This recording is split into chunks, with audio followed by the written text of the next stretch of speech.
Hi friends, welcome to Medici. Myself Gaurav Malik, and today I am here to discuss the various opportunity through GATE.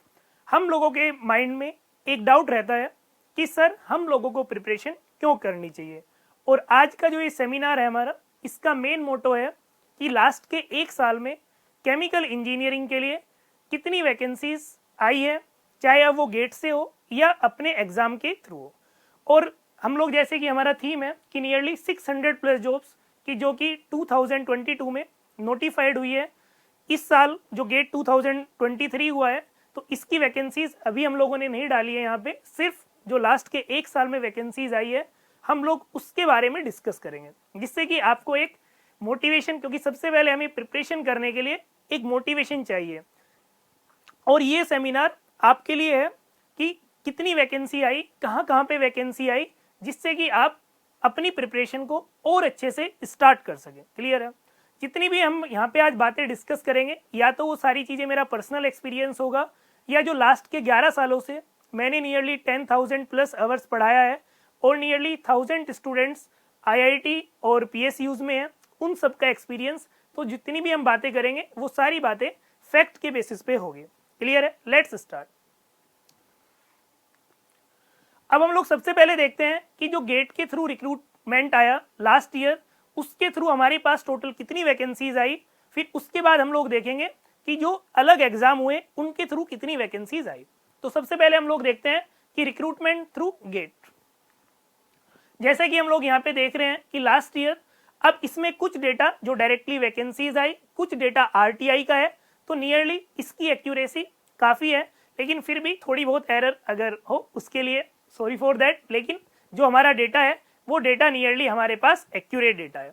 तो जैसे कि हम लोगों ने last year देखा कि IUCL में केमिकल इंजीनियरिंग की गेट के थ्रू 348 वैकेंसीज थी। फिर इसी तरीके से हम लोग बार्क में देखें तो बार्क में 20 वैकेंसीज थी। फिर इसी तरीके से हम लोग देखें NPCIL में, तो NPCIL में 49 वैकेंसीज, जो कि एक काफ़ी हाईएस्ट नंबर है। फिर उसके बाद हम लोग देखें MRPL में, तो MRPL में 2022 में गेट को 2 बार रिक्रूटमेंट करना पड़ा, क्योंकि जब पहली बार 20 वैकेंसी आई, लेकिन उसके बाद IUCL आया था, तो ये स्टूडेंट्स वहां पे चले गए और इन्हें दोबारा वैकेंसी निकालनी पड़ी। तो अगर देखा जाए तो नियरली 48 वैकेंसीज हमारे पास MRPL में लास्ट ईयर थी।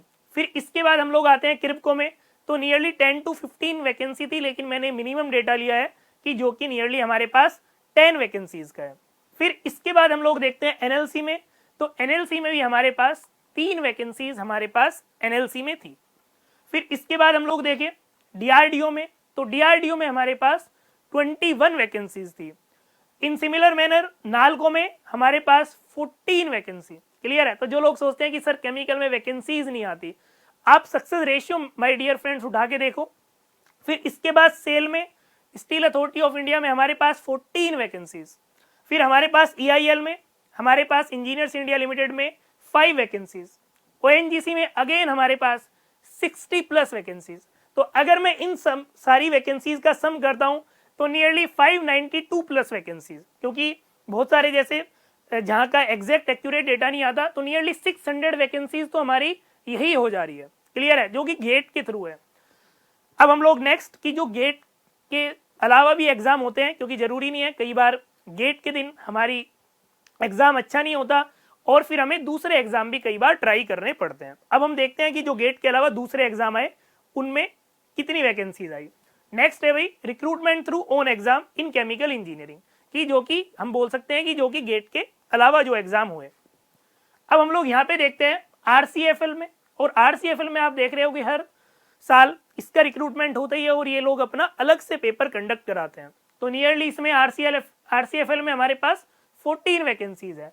इसी तरह बार्क का मैंने उधर मेंशन कर दिया, लेकिन हमें पता है कि बार्क गेट के थ्रू भी लेता है और बार्क अपना एग्जाम भी कंडक्ट कराता है। कई बार कोई स्टूडेंट गेट में अगर अच्छा नहीं कर पाता, वो इनके एग्जाम में अच्छा कर लेता है, तो उसे भी इंटरव्यू देने का चांस मिल जाता है। क्लियर है?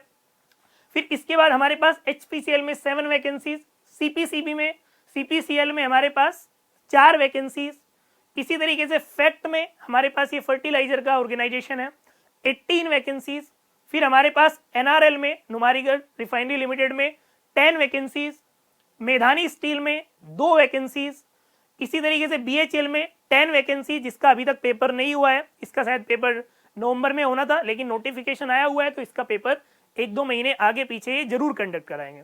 तो इस तरीके से मेरे पास टोटल वैकेंसीज होती है 65 वैकेंसीज। क्लियर है? तो नियरली ये वैकेंसीज नियरली 700 के आसपास ये वैकेंसीज हमारे पास हो गई। तो अगर हम लोग एक मोटी मोटी पिक्चर देखें तो एक साल में हमारे पास 600 प्लस वैकेंसीज आ रही है। दूसरी बात, अब आप एक चीज सक्सेस रेशियो को समझने की कोशिश करिए। इंडिया में जितने भी एग्जाम होते हैं उन सबका सक्सेस रेशियो क्या होता है? बहुत ज्यादा हाई होता है। अब यूपीएससी में आप देखिए हर साल 10 लाख कैंडिडेट्स बैठते हैं और उन 10 लाख कैंडिडेट्स में से कितने क्वालिफाई करते हैं प्रीलिम्स? नियरली 15,000 और फाइनल 1,000। इसी तरीके से अब गेट में देखिए, गेट में हर 6 स्टूडेंट में से एक स्टूडेंट क्वालिफाई करता है, यानी 1:6 का है। इससे जी आपको क्या मिलेगा? इसके अलावा अगर हमें गेट केमिकल इंजीनियरिंग की बात करें तो गेट केमिकल इंजीनियरिंग में अगर हम लोग देखें तो हर साल नियरली 15,000 से 20,000 के बीच में कैंडिडेट बैठते हैं। क्लियर है?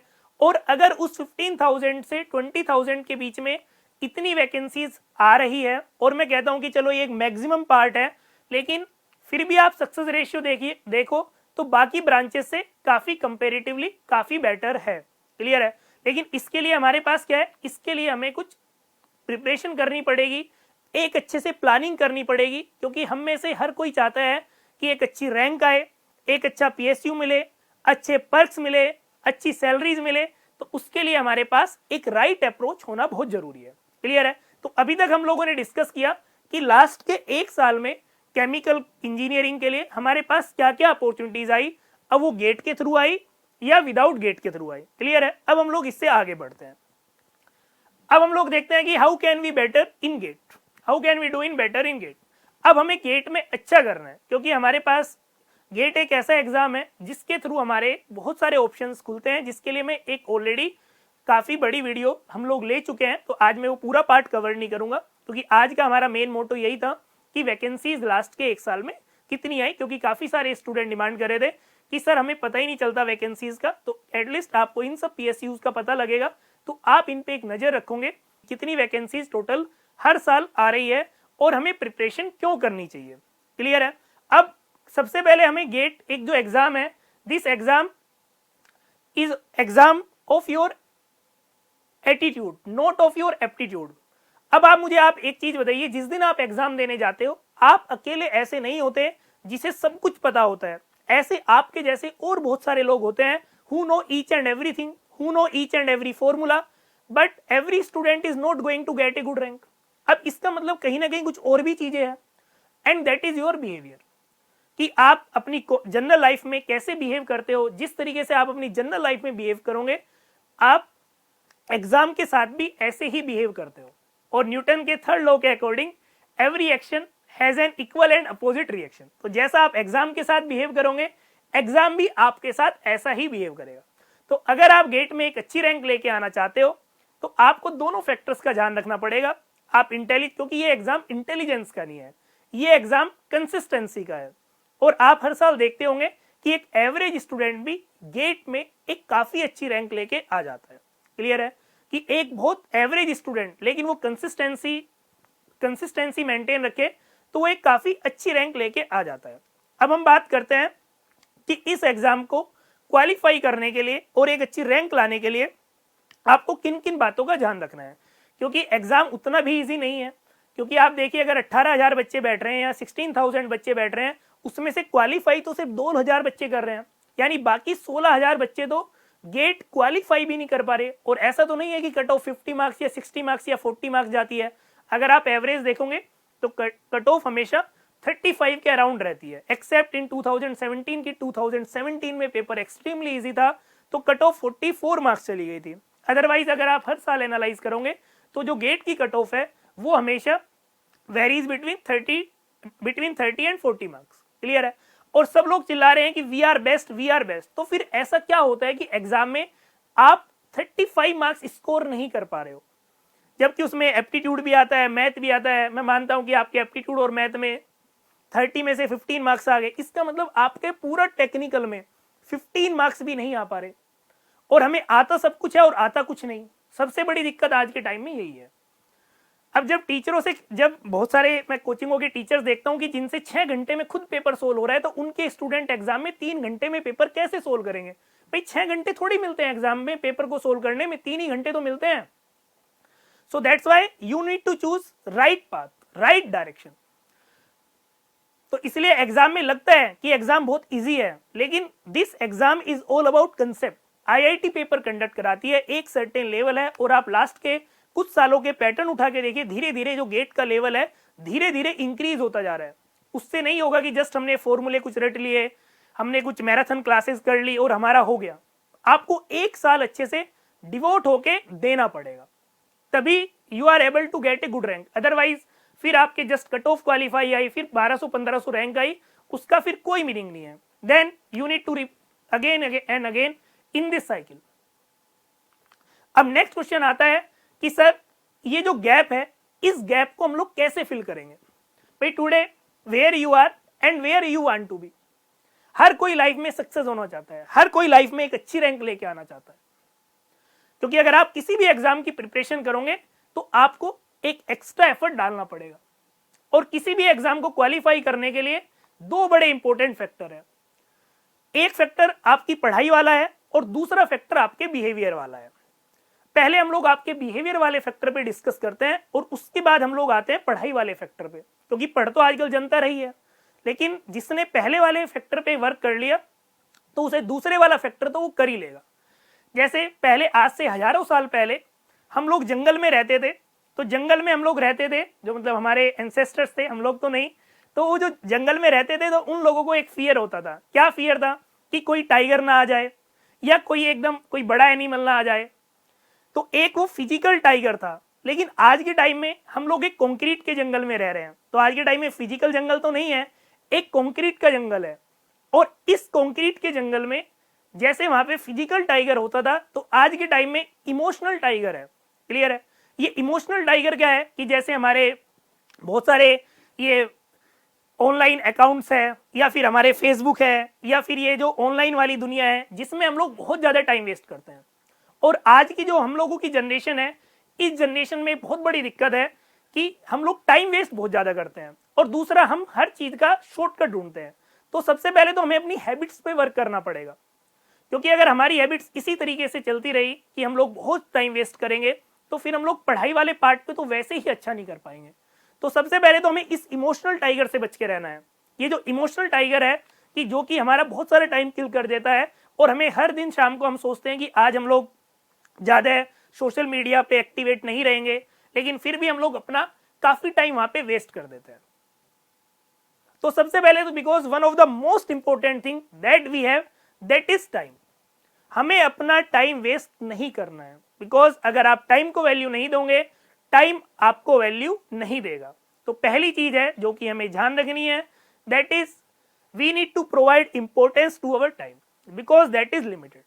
और अगर आज आप मेहनत नहीं कर सकते, अगर आज आप 6 से 8 घंटे पढ़ने के लिए तैयार नहीं हो, तो आने वाले पूरे फ्यूचर में आप डेली 12 से 15 घंटे काम करने के लिए रेडी हो जाइए।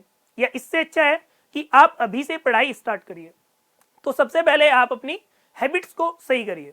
फिर दूसरी चीज, वर्ल्ड में जितने भी बड़े बड़े प्लेयर्स हैं, या जिसने भी वर्ल्ड में बहुत बड़ा किया है, हर किसी के पास कोई ना कोई एक टीचर रहा है, हर किसी का कोई ना कोई एक गुरु रहा है। ऐसा तो नहीं हुआ कि पहले वो चैंपियन बन गया और उसके बाद उसने किसी गुरु को लिया। पहले से आप वर्ल्ड में किसी को भी उठा के देख लीजिए, जिसने लाइफ में बहुत ऊंचाइयों को छुआ है, उनके पास कोई ना कोई एक गुरु रहा है। और आपको ये जो सिलेक्शन है ऑफ गुरु है, ये बहुत ही इंपॉर्टेंट पॉइंट है, क्योंकि आज के टाइम में वो मैंने इमोशनल टाइगर वाली बात बताई कि लोग कंटेंट में कम भरोसा करते हैं और इन सब फालतू बातों में ज्यादा भरोसा करते हैं। क्योंकि कहीं मान लीजिए आपका 1-2 साल कहीं आपने इधर उधर है, आपने 1-2 साल टाइम वेस्ट कर दिया, तो वो 1-2 साल आपका कोई पूरा नहीं कर सकता। तो इसलिए टाइम आपका बहुत इंपॉर्टेंट है, और इसलिए हम लोग हमेशा टाइम पे फोकस करते हैं कि भाई टाइम वेस्ट नहीं होना चाहिए। तो इसलिए हमें पहली चीज है कि टाइम बहुत इंपॉर्टेंट है। दूसरा, अब गाइडेंस एक बहुत बड़ा रोल प्ले करता है। मैं ये नहीं कहता कि गाइडेंस में आपका टीचर ही हो सकता है आपका फैमिली मेंबर हो सकता है आपका फ्रेंड हो सकता है आपके कोई टीचर हो। गाइडेंस, हम लोग किसी की भी एक सही गाइडेंस होना बहुत जरूरी है। सही गाइडेंस का रोल हम लोग एक एग्जाम्पल के थ्रू समझते हैं। आप लोगों ने सबने 11th क्लास में फिजिक्स पढ़ी है, तो हम लोगों ने पढ़ा है कि दो चीजें होती है, एक होती है हमारे पास स्केलर क्वांटिटी और एक होती है हमारे पास वेक्टर क्वांटिटी। जो हमारे पास स्केलर क्वांटिटी होती है उसमें मैग्नीट्यूड होता है और डायरेक्शन नहीं होती। कई बार हम लोग मेहनत तो बहुत करते हैं, क्लियर है, पढ़ रहे हैं दिन में 12-12 घंटे, लेकिन रिजल्ट नहीं आ रहा। कि 12 घंटे पढ़ने के बाद भी रिजल्ट नहीं आ रहा है, इसका मतलब क्या है कि हमारे पास डायरेक्शन सही नहीं है। और जो वेक्टर क्वांटिटी होती है, तो वेक्टर क्वांटिटी में क्या होता है, हमारे पास एक डायरेक्शन होती है। जब आप किसी की सही गाइडेंस में होते हो, मान लो आप मेरी साथ गाइडेंस में हो, तो आपका एग्जाम देने में नहीं जाऊंगा माय डियर फ्रेंड्स, एग्जाम आपको ही देना है, लेकिन मेरा वर्क क्या होगा, एक डायरेक्शन, आपको एक सही डायरेक्शन प्रोवाइड कराना मेरा वर्क होगा। तो ये हमारे पास गाइडेंस में और बिना गाइडेंस में डिफरेंस होता है। दूसरा, तो हम लोगों ने दो चीजें डिस्कस की। पहला, हम लोगों को टाइम का इंपॉर्टेंस समझना है, हमें एक सही कोच अपनी लाइफ में चूज करना है कि जिसके साथ हम लोग आगे ट्रेवल कर सके। अब हम लोग आते हैं टेक्निकल सेक्शन पे, क्योंकि देखो आपका टाइम बड़ा इंपॉर्टेंट है। आपको एक ऐसा कोच चूज करना चाहिए जो ऑथेंटिक हो, जिसकी एक हिस्ट्री हो, जिनके पढ़ाए हुए स्टूडेंट सिलेक्टेड हो, एक स्टेबल प्लेटफॉर्म हो। ऐसा ना हो कि टीचर आज इस प्लेटफॉर्म पे है, कल को उस प्लेटफॉर्म पे है, पता लगे कल को प्लेटफॉर्म ही बंद हो जाए। तो ऐसी चीजों से, क्योंकि आज के टाइम में क्या है कि मार्केटिंग की दुनिया में बस बहुत सारी चीजें मार्केटिंग पे चल रही है, बेस एकदम बेस कुछ नहीं है, बेसलेस चीजें चल रही है, उस चीजों से हमें बच के रहना है। तो जो लोग क्वालिफाइड होंगे, जो लोग आराम से आपको आपके डाउट क्लियर कर सकते हैं, वो उन चीजों का आपको बड़ा, क्योंकि डिसीजन अगर आपका एक गलत डिसीजन और आपका एक साल वेस्ट, इसलिए हमें इन चीजों का स्पेशली ध्यान रखना है। टेक्निकल पे आते हैं। एक क्वेश्चन आपके दिमाग में आता है कि सर गेट की एग्जाम के लिए कितना टाइम सफिशिएंट है। तो मैं मानता हूं कि गेट के एग्जाम के लिए 10 मंथ्स, 8 to 10 मंथ्स सफिशिएंट है, अगर आप एक सीरियस कैंडिडेट हो। क्योंकि हर साल मैंने ऐसे बहुत सारे स्टूडेंट देखे हैं कि जो 6 से 8 महीने में एक बहुत अच्छी रैंक ले आते हैं, लेकिन कंसेप्ट क्लियर होना बहुत जरूरी है। क्योंकि आज के टाइम में जो गेट का लेवल है वो धीरे धीरे इंक्रीज होता जा रहा है।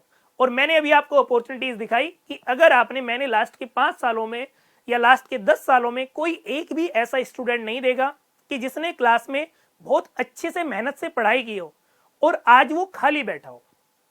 क्योंकि वो जो प्रिपरेशन है, वो प्रिपरेशन उसकी कहीं ना कहीं किसी एग्जाम में काम आई है। कई बार ऐसा होता है कि हमारा गेट अच्छा नहीं हुआ, उस दिन हमारी तबीयत सही नहीं थी, या उस दिन हमारा मूड खराब नहीं था, मूड खराब हो गया, या उस दिन वहां पे हमारे साथ कोई अनहैपनिंग हो गई कि जिसका हमें पहले से अंदेशा नहीं था, लेकिन उसके बाद भी हमें बहुत सारे एग्जाम, ऐसे में कई स्टूडेंट को जानता हूं कि जिनकी गेट में बहुत अच्छी रैंक नहीं आई, लेकिन उन्होंने बार्क में बहुत अच्छा किया।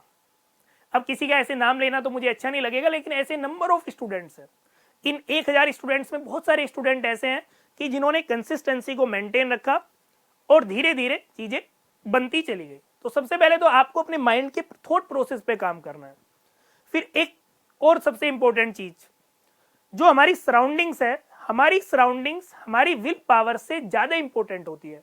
कई बार आपकी सराउंडिंग ऐसी है कि उसमें नेगेटिव टाइप के लोग हैं, वो हमेशा आपको लेग पुलिंग करने वाले हैं, हमेशा आपको ये बोलते हैं कि यार आपसे नहीं होगा, आपसे नहीं होगा।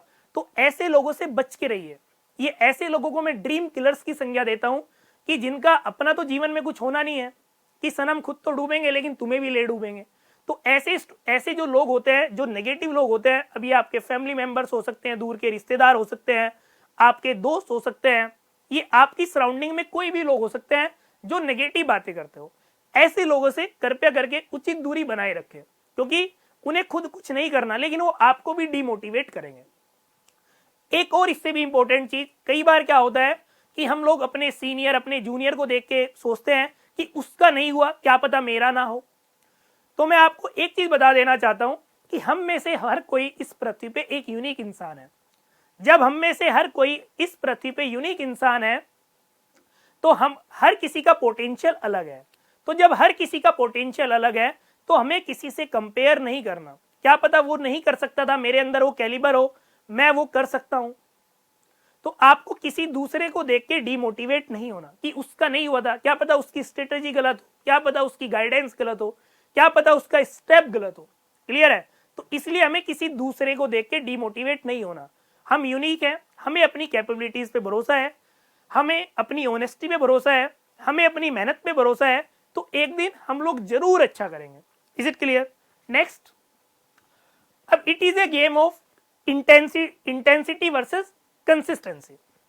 अब सोच रहे होंगे सर ये इंटेंसिटी वर्सेस कंसिस्टेंसी का मीनिंग क्या है? देखो, दो टाइप के लोग होते हैं।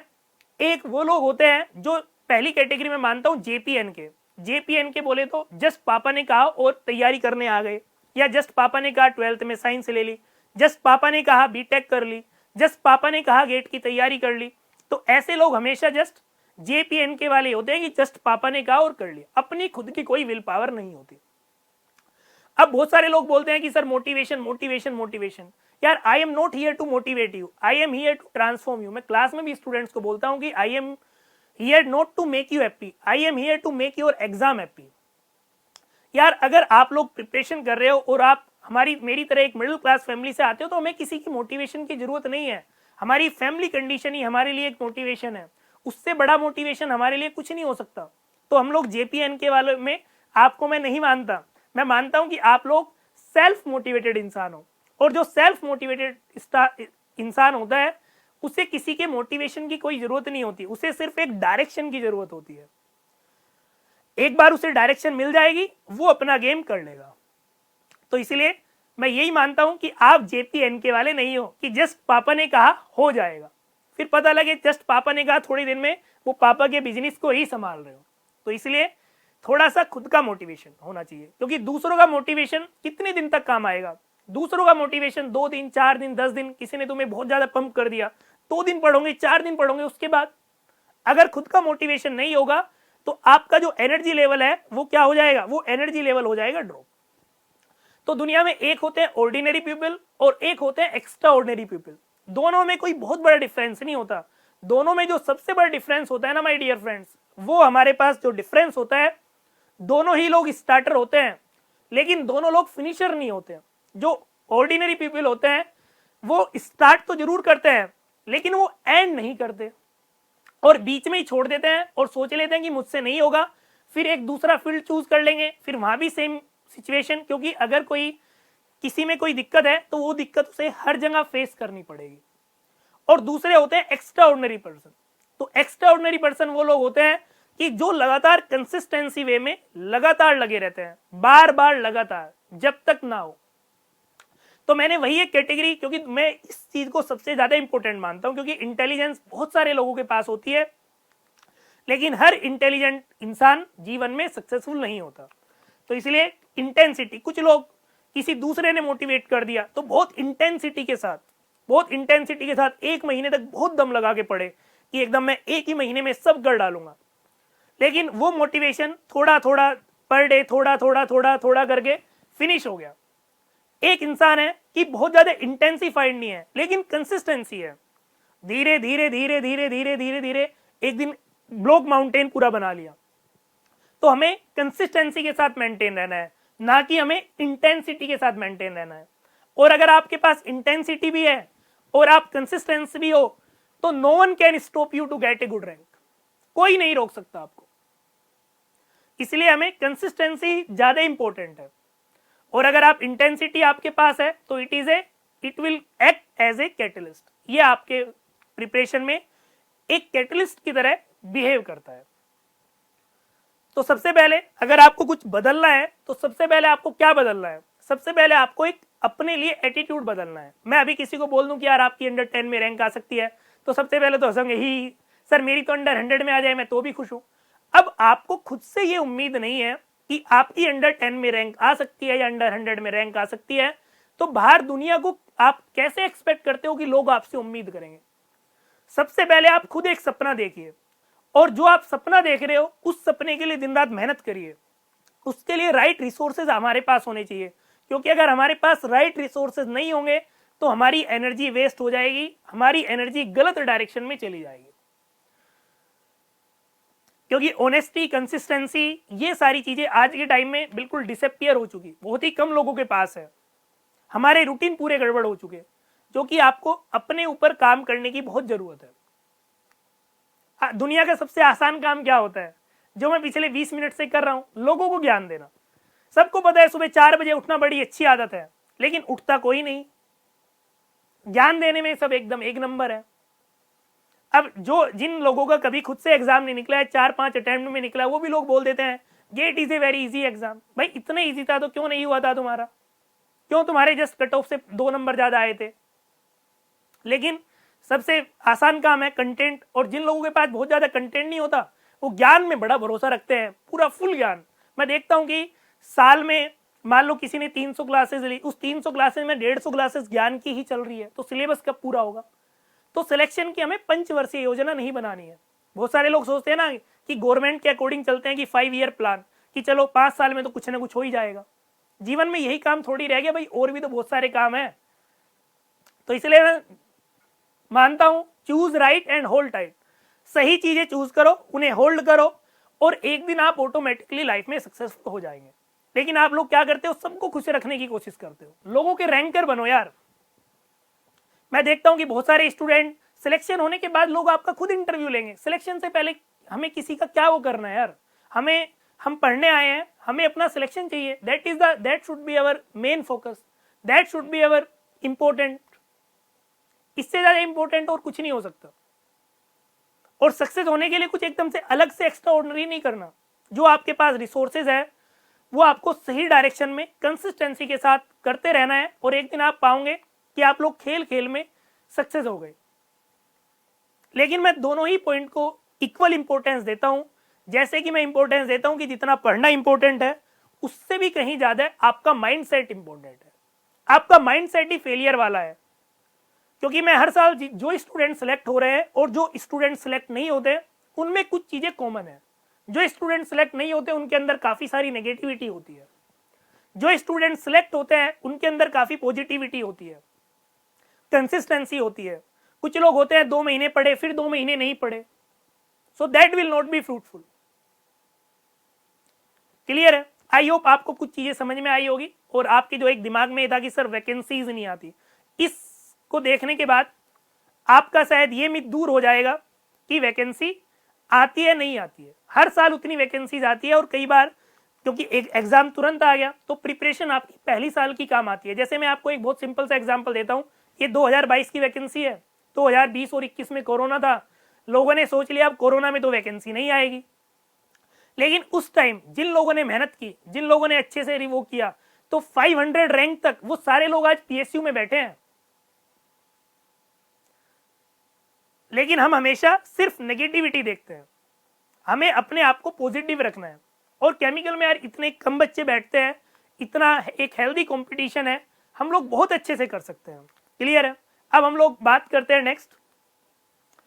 ये हम लोग नेशनल स्कॉलरशिप टेस्ट होने जा रहा है हमारा, जो कि हमारा नेशनल स्कॉलरशिप टेस्ट है, ये 27 फरवरी को है, जिसकी लास्ट जो रजिस्ट्रेशन की डेट है वो 21 फरवरी है। इस पे आप लोग रजिस्टर कर सकते हो, क्योंकि इस बार हम लोग ऑफलाइन बैच भी लेके आ रहे हैं 29 मई से। और हमारे पास जो 14 मार्च, 15 अप्रैल और 15 मई को ये हमारे पास लाइव ऑनलाइन बैचेस है। और आप लास्ट के 2 साल में देख चुके, ये केमिकल इंजीनियरिंग में हम लोगों का तीसरा सेशन है। और आप सारे मुझे भली भांति जानते हो कि मैं ऊपर श्रीनगर से लेके नीचे चेन्नई तक, और हम लोग पीछे गुजरात, राजकोट से लेके कलकत्ता तक, नियरली 20+ स्टेट्स में, और 10,000 से ज़्यादा ही स्टूडेंट को मैंने लास्ट के 10-11 सालों में पढ़ाया है। और बहुत सारे कॉलेजेस तो ऐसे हैं कि जहाँ पे आज उनकी 5th-6th जनरेशन, जैसे NIT जयपुर हो गया, फिर NIT सूरत हो गया, NIT भोपाल हो गया, जादवपुर यूनिवर्सिटी हो गया, कलकत्ता यूनिवर्सिटी हो गया, फिर हमारे पास हल्दिया हो गया, हेरिटेज हो गया, और ए नंबर ऑफ कॉलेजेस कि जहाँ के पिछले उनकी 4-5 जनरेशन सी पूरी कि हर साल जूनियर सीनियर एक बहुत अच्छी साइकिल बनी हुई है, हर साल लोग एक अच्छी रैंक लेके जा रहे हैं। तो ये हमारे पास इसमें जो आपका टेक्निकल प्लस मैथमेटिक्स और एप्टीट्यूड एक टेस्ट होगा। आप इसे ज़्यादा से ज़्यादा फ्रेंड्स और अपने जूनियर्स लोगों के साथ शेयर करिए और इस पे रजिस्टर करिए, और आप 24 के लिए स्कॉलरशिप टेस्ट दे सकते हो। तो अगर आपका टेस्ट अच्छा हुआ तो you will get discount in our courses also. तो हमारा ऑफलाइन बैच जो फर्स्ट बैच है वो 29 मई से आ रहा है, और बाकी हमारे पास ऑनलाइन बैचेस रहेंगे, जिसमें हम लोग पूरा सिलेबस एक होलिस्टिकली तरीके से without wasting a single second of student, क्योंकि मैं हमेशा इसी चीज पे फोकस करता हूं, क्वालिटेटिव कंटेंट, क्योंकि मुझे पता है कि एग्जाम में ज्ञान नहीं आता, एग्जाम में सिर्फ कंटेंट आता है। अगर आपका कंटेंट अच्छा है, आपके कंसेप्ट अच्छे हैं, automatically you will perform better.